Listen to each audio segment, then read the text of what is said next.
Fala pessoal, hoje eu quero vir aqui para falar de alguns erros cometidos por alunos, por aprendizes de idiomas aqui, mas principalmente focando no inglês, e que desaceleram, ou melhor dizendo, atrasam a sua evolução no aprendizado daquele idioma, né? Então, antes de mais nada, eu quero responder, caso você esteja se perguntando, ou melhor dizendo, deixar claro aqui o que eu quero dizer com atrasar.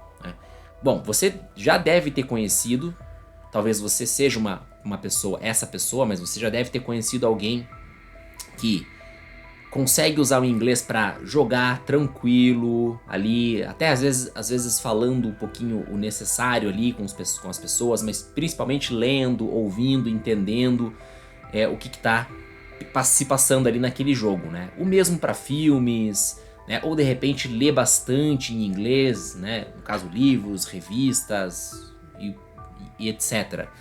Mas na hora de falar, a pessoa não consegue, né? A pessoa ela tem aquela trava que, é claro, muitas vezes vai além do que eu vou abordar aqui, né? Por exemplo, questões psicológicas, traumas, enfim, né? Tantas situações que podem ter acontecido com a pessoa ali, que seguram ali, que travam o inglês da pessoa. Mas não sendo nenhuma dessas possibilidades, né? É a minha teoria que eu quero compartilhar aqui com vocês, para que vocês possam, se for o caso, né? Esse for o caso de vocês, atuar nesse sentido e destravar de uma vez por todas o inglês de vocês. Então já aproveito para dizer mais um disclaimer aqui e fazer mais um disclaimer aqui.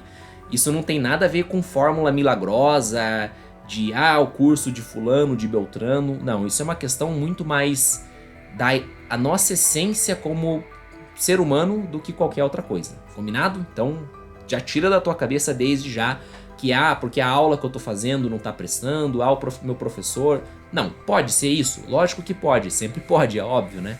Mas não necessariamente, beleza?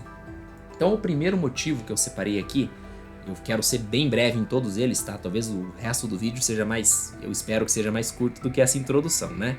Que é estudar gramática demais. Bom, quem já viu outros vídeos aqui do meu canal, ou já foi meu aluno, sabe que eu não sou defensor da teoria, como alguns professores são, né, colegas meus, e eu entendo e respeito, mas não concordo com a teoria de que a gente não deve estudar nada de gramática para aprender inglês, né? Porque a gente aprende a nossa primeira língua sem estudar a gramática, então por isso a gente não precisa estudar gramática para aprender uma segunda língua, né? Com isso eu quero dizer que é impossível aprender uma segunda língua sem aprender gramática, sem usar a gramática, melhor dizendo. Não é isso que eu estou dizendo. Eu estou dizendo que a maioria das pessoas, e eu me incluo nesse grupo, precisou ou vai precisar de alguma abordagem gramatical para compreender algum aspecto do idioma que sem ela você ou não compreenderia ou compreenderia da maneira errada ou ineficaz e teria problemas lá na frente. Então um pouco de gramática, ou melhor dizendo, não vou nem dizer pouco, mas o necessário de gramática, e aqui eu já caio pro segundo erro, que é não estudar gramática o suficiente, né, é necessário, tá? Porque do contrário você realmente acaba não entendendo muitos aspectos. E por que isso acontece, tá? De quais aspectos eu tô falando e por que isso acontece? Quando a gente aprende uma segunda língua, vamos pegar aqui, você brasileiro vai aprender inglês, você está aprendendo inglês. Eu coloco, e aqui é muito mais uma estimativa minha do que uma afirmação concreta e técnica, tá? Eu gosto de colocar que o português e o inglês possuem aí 80% de similaridade estrutural, né? Ou seja, a maneira como a gente cria as frases, né? Então, assim, 80% é praticamente Ctrl+C, Ctrl+V em termos de estrutura, tá, pessoal? É claro que o vocabulário é diferente, a pronúncia é diferente, né? Mas o esqueleto da coisa é o mesmo, beleza? Em 80%, segundo meu entendimento, tá? Repito, isso não é um dado técnico nem nada. Esses 20%, ou que sejam 15, ou que sejam 10, ou até 5, são o que eu chamo de zona não cinzenta, né? Ou seja, aquilo que realmente a gente precisa aprender do zero, tá? Pegue, por exemplo, se você for aluno de inglês, a questão do Present Perfect. Eu tenho vídeos falando aqui sobre o Present Perfect. Olha o rolê que a gente tem que fazer para poder entender qual é a essência daquela forma de colocar uma frase. O que eles querem dizer quando eles colocam uma frase no Present Perfect, né? Como a gente pode traduzir isso em português, né? Como a gente não pode ou não deve traduzir isso em português. Então perceba, para tudo isso a gente tem que ter uma abordagem gramatical, seja para falar do contexto, Present Perfect, seja para explicar os elementos envolvidos numa frase de exemplo. Olha, o pronome vai mudar, né? O verbo auxiliar aqui muda. Entra aqui uma preposição, por exemplo, né? Então, o necessário de gramática, por mais redundante que soe, isso é necessário, tá? Então, evitar gramática, né, pode ser aí, e provavelmente, na minha opinião, vai ser um grande erro e que vai custar caro lá na frente, vai fazer com que você seja essa pessoa do começo do vídeo que eu falei, que domina certos aspectos da língua inglesa, mas não outros, né? Que é o que todo mundo quer, né? Ninguém quer só entender inglês, ninguém quer só poder ler em inglês, né?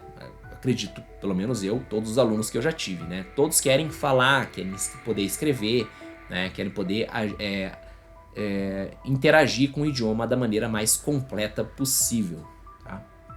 Então o próximo erro é o mais fácil, talvez o mais fácil de explicar, que é não estudar todo dia. E por estudar, eu não quero dizer necessariamente abrir um livro e estudar gramática, né?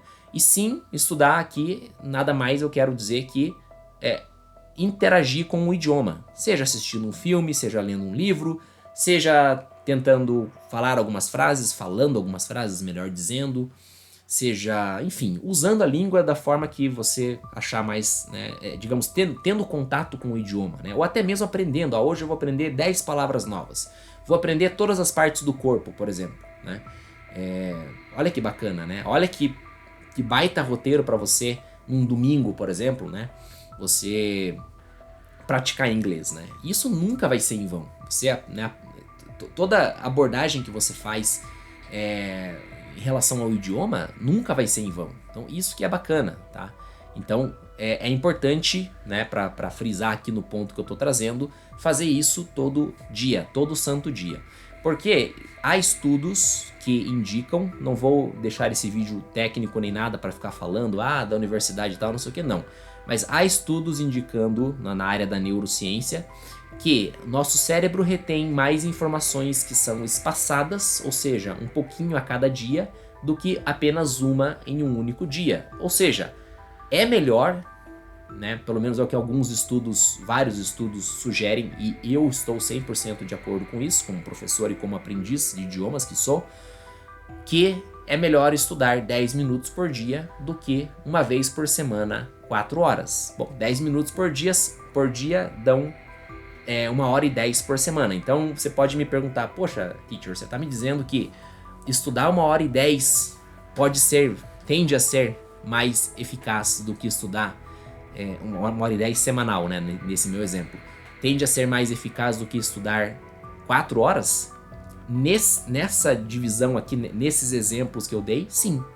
Porque é uma questão, repito, não quero alongar mais ainda o vídeo, mas o nosso cérebro funciona na captação, digamos assim, né, de informação muito melhor dentro do ciclo circadiano, ou seja, aquilo que acontece durante o dia, né, quando a gente acorda, né, aprende aquela informação, seja ela qual for, absorve isso durante o dia e dorme. No outro dia acorda, reabsorve uma informação ou a mesma de outra maneira e por aí vai, né? Isso é muito mais eficiente do que sentar apenas uma vez por semana e compensar isso em termos de hora, né? Ou até superar isso em termos de hora. Não estou dizendo que estudar apenas uma vez por semana não vai trazer nenhum resultado. É claro que vai, né? O que não traz resultado é não estudar. É achar que o idioma vai entrar na sua língua, no seu cérebro de maneira natural, né? Tal qual um pernilongo voando à noite vai picar você e você vai ficar fluente. É óbvio que não, né? Então, mas eu digo que a ciência, né, tá do meu lado nesse ponto, que estudar todo dia, ou melhor dizendo, aprender alguma coisa nova do idioma todos os dias é a maneira mais eficiente e assertiva de se aprender uma nova língua, beleza? Também não tô dizendo que 10 minutos por dia é o ideal, tá, pessoal? Aí pelo menos meia hora, né? Vamos e venhamos, né? O outro erro é não pensar o idioma. O que eu quero dizer com não pensar o idioma? É fundamental você, digamos, que está aprendendo um novo idioma, entender que aquilo vai te acompanhar todo o tempo, de alguma maneira, tá? O que não significa pensar no idioma a todo momento, mas assim, eu tenho a impressão que alguns alunos que eu já tive, e alguns que eu ainda tenho, no momento em que a aula acaba, ou melhor dizendo, no momento em que a aula começa, eles estão pensando no idioma, e no momento em que a aula acaba, eles param de pensar no idioma e só vão voltar a pensar no idioma no início da próxima aula. Ou seja, não trazem o idioma para sua vida. O idioma, para eles, ele se mantém apenas durante as 2 horas ou 3 horas semanais em que o aluno está fazendo a aula, né? Então, isso é ruim, tá? Eu espero do fundo do meu coração estar errado em relação a essa minha impressão, porque é fundamental, para não dizer indispensável, você trazer o idioma para sua vida.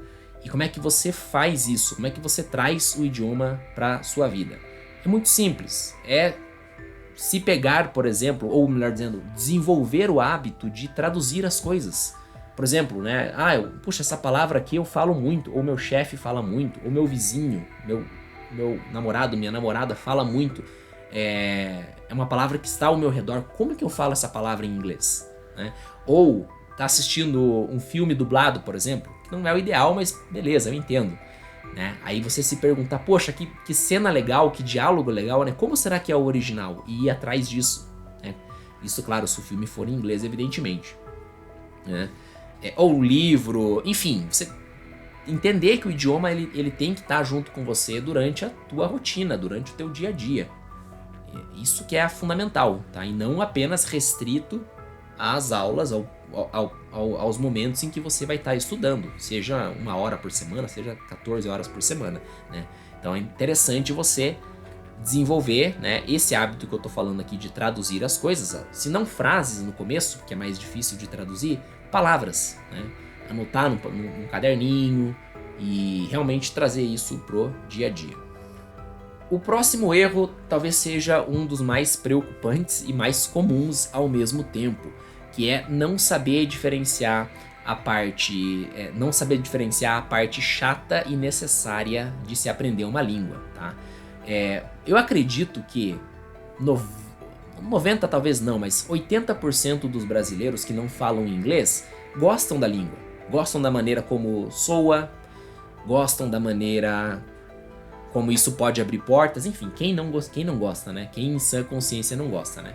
Eu falo que eu tenho a impressão, mas na verdade eu tenho quase certeza que isso é verdade, né? E se não for, você me diz aqui, se você não for um deles. Mas eu acredito que vá mais ou menos por aí, talvez até mais de 80%. Porém, o que os dados nos revelam é que apenas 1% da população brasileira é fluente em inglês. E a pergunta que eu faço, e acredito que você deva se fazer também, é por quê? Porque se 80% gosta da língua, não tem, né, nenhum tipo de rejeição, digamos assim, né, por qualquer motivo que seja, não vou entrar no mérito, então por que apenas 1% fala? Resposta muito fácil. Porque é difícil. É difícil em que sentido? É difícil porque uma língua é composta de uma parte em que você vai poder usar para entretenimento, para diversão, para, né, assistir filme, ler livro, conversar com as pessoas e tudo mais, né? Mas no início, né, ou melhor dizendo, principalmente no início, você tem que lidar mais com a parte chata e necessária, tá? Vou dar um exemplo aqui do inglês. Se você já estuda, já fala, você vai saber o que eu tô falando. Se você tá começando, você em breve vai saber, tá? É importante já saber o quanto antes. Que é uma coisinha chamada verbos irregulares no passado. A maioria dos verbos da língua inglesa, só para ilustrar, eles são regulares. Por quê? Porque eles seguem a seguinte regra. A gente pega esse verbo e a gente adiciona as letras E e D no final. Por exemplo, work vira worked, ou seja, worked. É work mais ED no final. Então, I work, eu trabalho, I worked, eu trabalhei, ou eu trabalhava, dependendo do contexto. Beleza? Porém, existem mais ou menos uns 100 verbos para arredondar que são irregulares, tá? Então, eles não seguem essa regra, eles têm uma forma específica que a gente entende que é o passado. Por exemplo, o verbo break, que significa quebrar. O passado de break não é breaked, né? Seguindo essa lógica dos verbos regulares que eu acabei de explicar. E sim broke. Então, isso você tem que memorizar, tem que aprender e tudo mais, tá? Tô simplificando aqui, mas a essência é essa, tá? E para isso, não tem corta-caminho. Você tem que, me perdoe a sinceridade, sentar a bunda na cadeira e estudar, e memorizar, tá? E isso é que acaba afugentando, né? Não apenas isso, é óbvio, mas coisas como essa, que são a menor parte do processo de aprender um novo idioma, mas ao mesmo tempo fazem parte, compõem uma parte necessária do processo. E isso é que acaba afugentando muita gente. Muita gente começa, né, vê a parte legal, que legal, cachorro em inglês se fala assim, papagaio se fala assado, né? Essa frase, olha que bacana, olha a minha pronúncia, o teacher elogiou minha pronúncia, que legal, fiquei feliz. Aí chega na parte chata e necessária, que realmente vai demandar esforço e dedicação por parte do aluno, e acaba, né, fugindo, digamos assim, ou desistindo, ou desanimando, né? Que eu acho que é o mais comum. Então é importante ter isso no seu radar desde o início, tá? Se fosse fácil, volto para o começo da minha explicação aqui, 80% das pessoas que gostam do inglês falariam inglês, né? Ou algo muito próximo disso. E não é o que a gente vê na realidade, né? E o último erro aqui, e o mais importante, na minha opinião, mais importante de se combater, é claro, é não usar a parte ativa do conhecimento do idioma. Todo idioma tem 50% de ação e 50% de recebimento, digamos assim. Eu chamo de 50% passivo, 50% ativo. Qual é a parte passiva? Lembra que eu falei no começo? Aquela pessoa que assiste filme em inglês, que joga, né? Então, o listening, a audição. Você entender o que a pessoa o que está sendo dito e falado ali, né? E a outra parte que compõe a parte passiva é a leitura, né? Lembra que eu falei também que a pessoa que lê livros, revistas em inglês e tudo mais. Aí a gente cai na parte que é a mais difícil, pelo menos que costuma ser. Não sei se deveria ou não. Que é a parte ativa, que é a fala principalmente, e claro, a escrita, tá? Eu não consigo descrever em palavras o quanto o meu inglês se desenvolveu a partir do momento que eu comecei a me dedicar mais à parte ativa, ou seja, a falar e escrever mais. Eu não estou dizendo que você tem que abrir um podcast em inglês e nem escrever um livro em inglês, mas é importantíssimo, principalmente falar, mas também escrever, pelo menos o mínimo, começar a falar e escrever, porque você começa a criar coisas, né? E aí justamente está a dificuldade de muita gente que já tem aí aparentemente um nível avançado, mas é porque é avançado na parte auditiva e na parte de leitura, o que é sensacional. Eu não estou fazendo pouco disso, parabéns se você chegou até aqui, mas é importante dar o segundo passo, né? Que é começar a falar de fato, tá? Mas eu não conheço ninguém que fala inglês. Cara, liga a câmera do seu celular, grava pra você, não precisa postar isso no YouTube nem nada, né? Ou grava só, liga só o gravador da sua câmera, se ouve, né? Pede pro chat GPT criar um monte de frases aleatórias, aí você escolhe talvez, frases de trabalho, frases não sei o que, né? E começa a traduzir cada uma delas, né? Eu preciso disso, como é que eu falo isso em inglês? I need, né? Trabalha mais essa parte ativa, que pode ser o que está faltando para você deslanchar, destravar o seu inglês. E não é curso miraculoso, não. Embora um bom curso vai te ajudar, evidentemente, né? E agora você esperava que eu ia vender o meu curso, né? Não, ainda não. Quem sabe um dia.